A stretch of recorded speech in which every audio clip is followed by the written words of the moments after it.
What's up, guys? My name's Brent Smith. Kayla Smith. And we are Cauliflower, your family.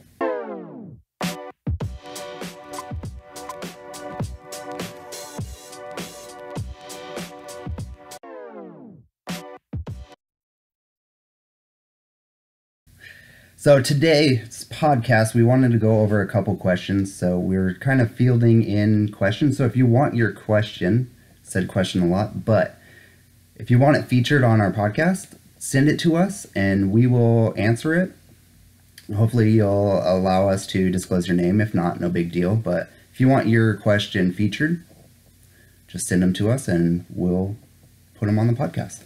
So today we wanted to go over first competition mentality and also whether or not you should compete against a teammate, the good and the bad. And yeah. So first time competition rather, there's really nothing like it. Like my first competition, I was about 3 months into my training. I got completely destroyed.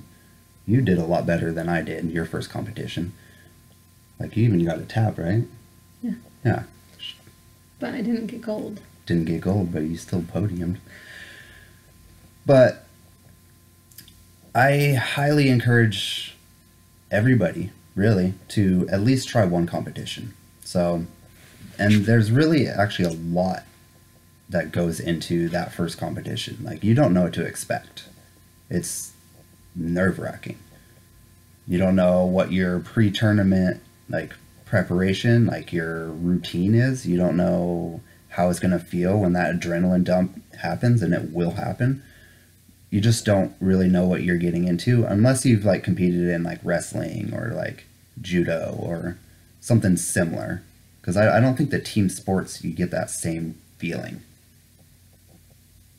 I don't. It's not as much because like for an individual sport, it's all the pressures on you. Mm-hmm. Like I've never had an adrenaline dump in a soccer game or anything like that, but I've never been at high level. So maybe if you're high level, it's different.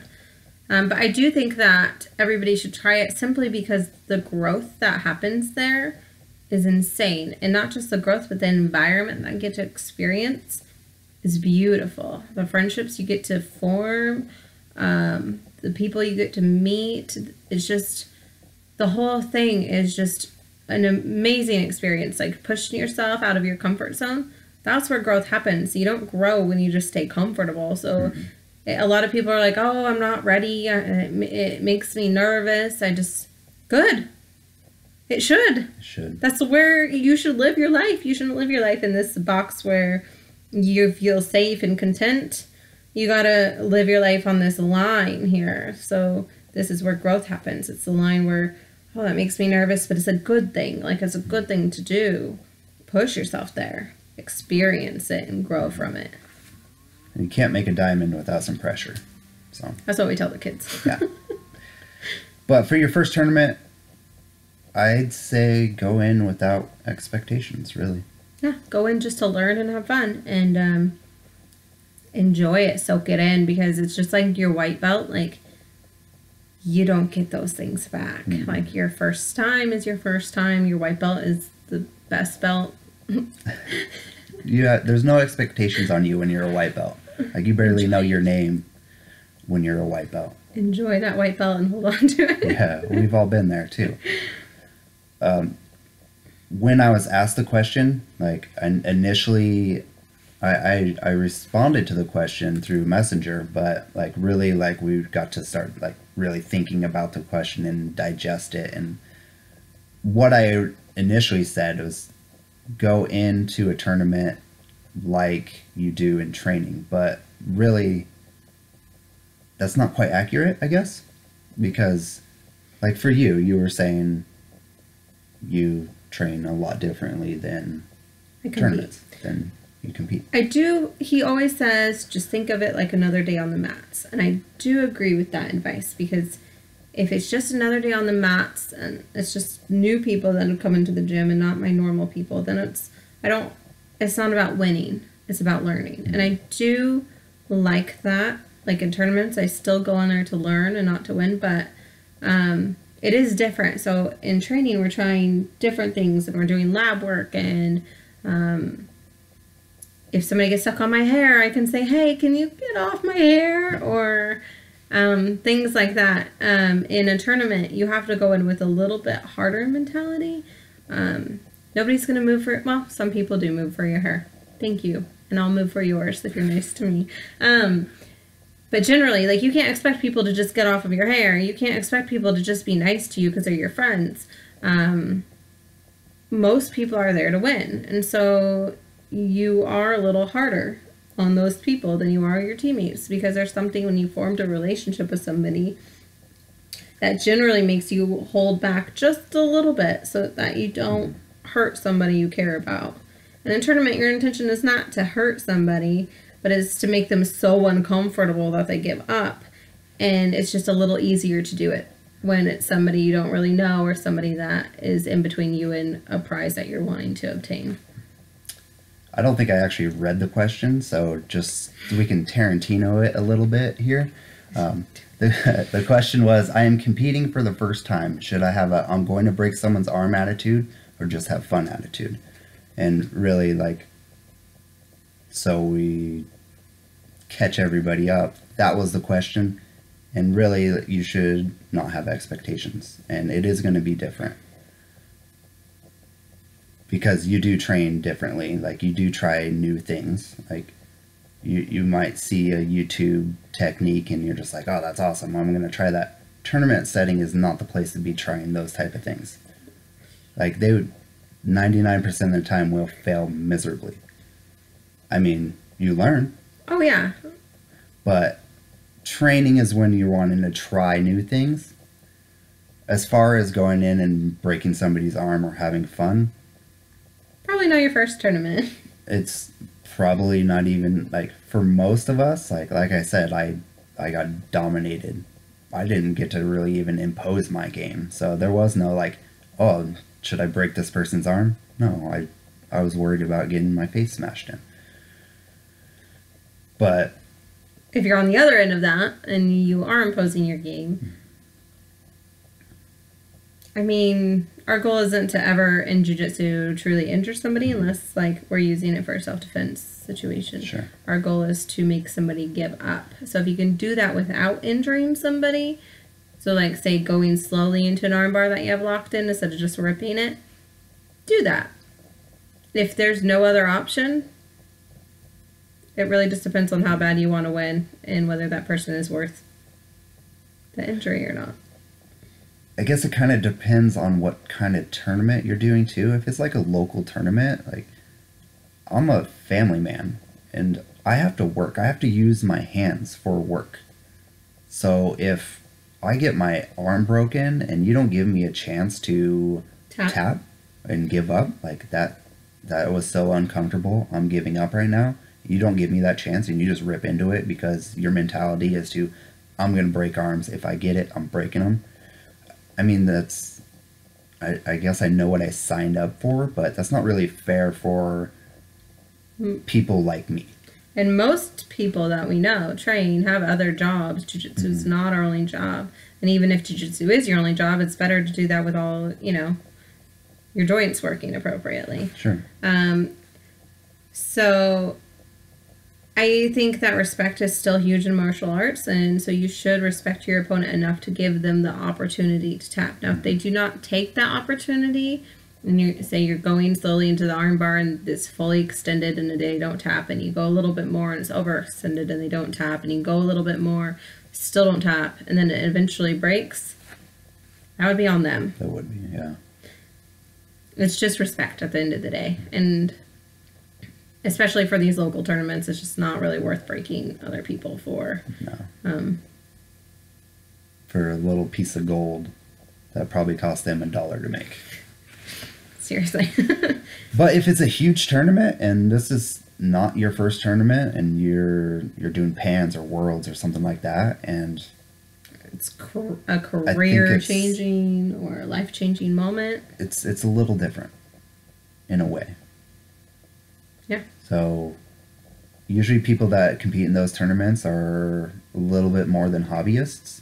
So going into those tournaments, the mind frame will be slightly different. I think personally I would still catch, apply, and with each submission, there's like a point to where most people are tapping here. Like wrist locks, I know where that point is for most people, unless they have super flexible wrists for whatever reason that they're blessed with, I guess. I'll get it to that point. It's like, okay, that's tightened up. I'm going to start applying it. They're still not tapping. I mean, and it's popping, and I don't know. It's in a local tournament, I'd probably let it go. Me too. In a big tournament, I probably would not. Same. Because there's more with those big tournaments. There's more than just that piece of metal. There's almost like a glory to it as well. Not money sometimes too. Sometimes money, depending on the tournament. So unfortunately, jiu-jitsu athletes don't get paid very much at all, especially in Pans and Worlds and the IBJJF tournaments. That might change in the future. Who knows? But if you're doing like super fights or something to where they do pay you, Polaris or One does grappling matches as well. It might be a little different.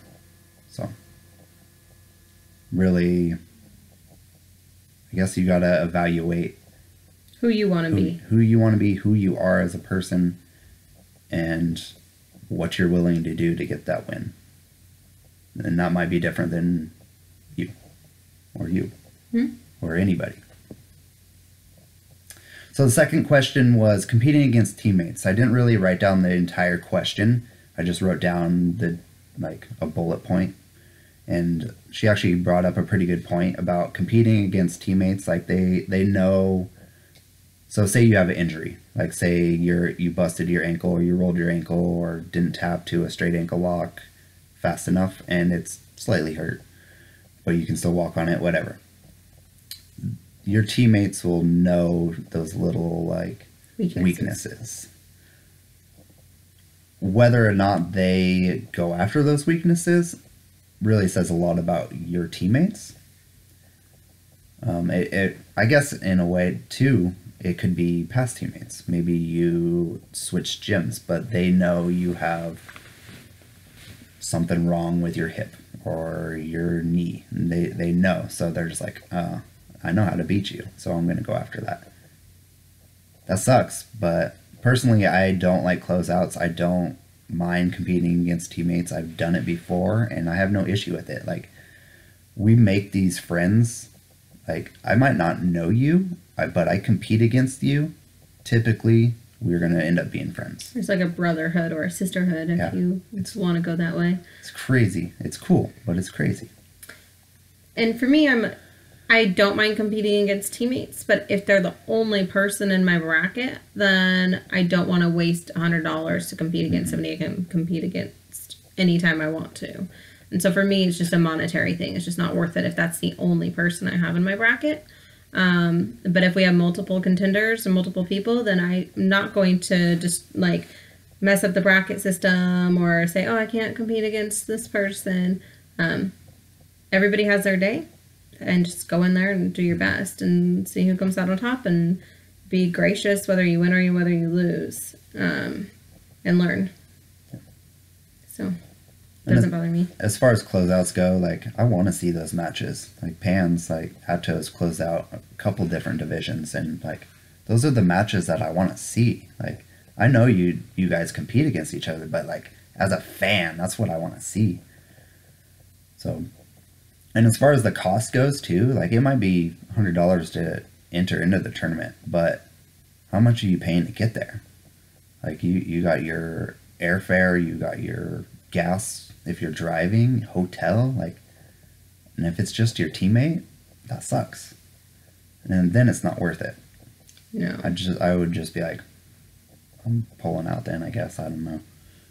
Yeah, it's just hard, especially the higher ranking you get to find multiple matches. So it's worse for women too. Super hard. And then Masters women's are super slim. Find anybody.